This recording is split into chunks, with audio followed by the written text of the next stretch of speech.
जुमा और यूपी के संभल में आज एक बार फिर पुलिस और प्रशासन के लिए चुनौती भरा दिन है, क्योंकि संभल की जामा मस्जिद पर दावेदारी की लड़ाई और तेज हो गई है। अदालत के निर्देश के बाद नियुक्त सर्वे कमिश्नर की रिपोर्ट में कुछ ऐसे सबूतों के मिलने का दावा है जो इस केस में गेम चेंजर साबित हो सकते हैं। सर्वे कमिश्नर की रिपोर्ट में जो भी दावे किए गए हैं, अगर वो सच हैं तो हिंदू पक्ष के लिए बड़ी खुशखबरी से कम नहीं है। फिलहाल ये रिपोर्ट सीलबंद है और अधिकृत तौर पर कोई भी पक्ष कुछ भी कहने से कतरा रहा है। लेकिन इतना तय है कि इस रिपोर्ट के बाद ये लड़ाई और तीखी होने वाली है।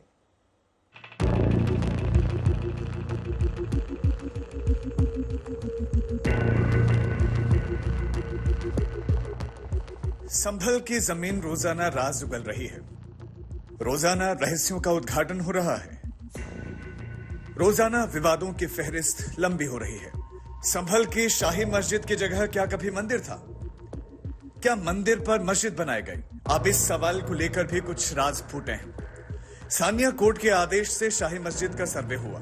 सर्वे रिपोर्ट कोर्ट में दाखिल हुई, लेकिन रिपोर्ट के कुछ अंश लीक हो गए। सूत्रों के मुताबिक कोर्ट कमिश्नर की सर्वे रिपोर्ट में मस्जिद के अंदर ऐसे प्रतीक मिले हैं जो कभी मंदिरों और देवालयों में होते थे। ऐसा दावा है मस्जिद के अंदर 2 वट वृक्ष मौजूद हैं। मस्जिद में कुआं है।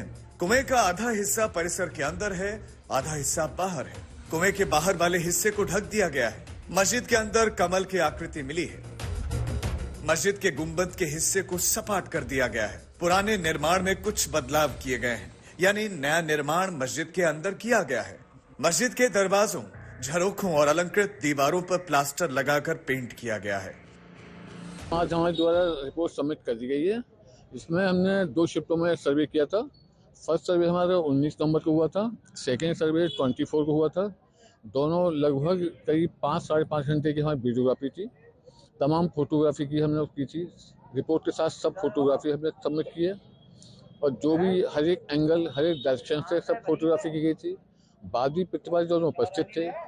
जो वादी का जो स्टेटमेंट था वो भी हमने उसको रिकॉर्ड किया।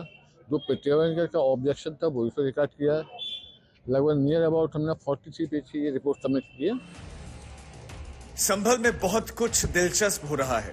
किसी दिन वहां किसी पुराने मंदिर का ताला खुल जाता है, किसी दिन वहां खुदाई में कोई धार्मिक कुआं दिख जाता है, किसी दिन वहां एक दूसरा मंदिर मिल जाता है, भक्तों का जमघट लग जाता है, किसी दिन वहां राजे रजवाड़ों के जमाने की बावड़ी मिल जाती है और किसी दिन वहां शाही मस्जिद के सर्वे की गोपनीय रिपोर्ट लीक हो जाती है, जिसमें मिले सबूत इशारा करते हैं कि वहां मंदिर के अस्तित्व को इनकार करना मुश्किल हो सकता है। गौर कीजिए, 19 नवंबर को संभल के शाही मस्जिद में लगभग 1.5 घंटे की वीडियोग्राफी हुई। 24 नवंबर को मस्जिद के करीब 3 घंटे की वीडियोग्राफी हुई। सर्वे रिपोर्ट में लगभग 4.5 घंटे की वीडियोग्राफी की गई और सर्वे के दौरान मस्जिद के अंदर और बाहर की 60 तस्वीरें खींची गई। यानी कि सर्वे के दौरान अच्छा खासा सबूत एकत्रित होने का दावा है। लेकिन कानून के पलड़े में ये दावे कितने ठहर पाते हैं, इसके लिए ठहरना होगा, इंतजार करना होगा। ये जो परिसर है वो शाही जामा मस्जिद का है और जिस तरह से सर्वे रिपोर्ट में ये साफ तौर पर बातें सामने आई हैं कि 2 वटवृक्ष मिले हैं, कमल की आकृतियां मिली हैं और साफ तौर पर तकरीबन 5 घंटे की वीडियो फुटेज सर्वे की टीम ने अदालत में जमा कर दी है। उस रिपोर्ट में आखिर क्या है ये तो सुप्रीम कोर्ट के आदेश के बाद साफ तौर पर खुलेगा, लेकिन सूत्र ये साफ तौर पर कहते हैं कि जिस तरह से बरगद के पेड़ मिले हैं, एक कुआं मिला है जो कि आधा खुला और बंद है और साथ ही साथ जो नए निर्माण के जो उसमें सबूत हैं ये भी मिले हैं, ऐसा सोर्सेज दावा करते हैं। तो साफ तौर पर यह सर्वे रिपोर्ट जो है लोकल अदालत में जमा कर दी गई है, उसके रिकॉर्ड रूम में रखी गई है। लेकिन आप देखेंगे कि किस तरह से जो रैपिड रिस्पांस टीम के जवान और साथ ही साथ संभल पुलिस के जो जवान हैं वो यहां पर संभल की इस शाही जामा मस्जिद के ठीक बाहर तैनात हैं। जुमे की नमाज है, लिहाजा प्रशासन पूरी तरह से अलर्ट पर है। प्रदीप गुप्ता के साथ रामकिंकर सिंह, संभल शाही जामा मस्जिद, आज तक।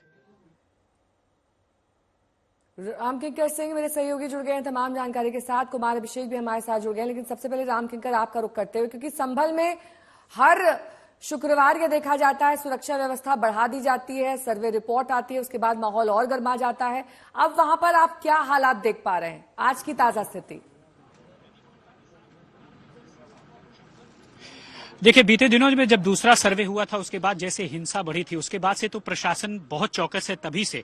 लेकिन आज जब सर्वे रिपोर्ट अदालत में सबमिट हो गई है तो खुद एडिशनल एसपी शिरीष चंद्र जी मेरे साथ मौजूद हैं बातचीत करने के लिए। आज आप लोग ज्यादा अलर्ट और ज्यादा चौकस लग रहे हैं बनिस्बत और दिनों के।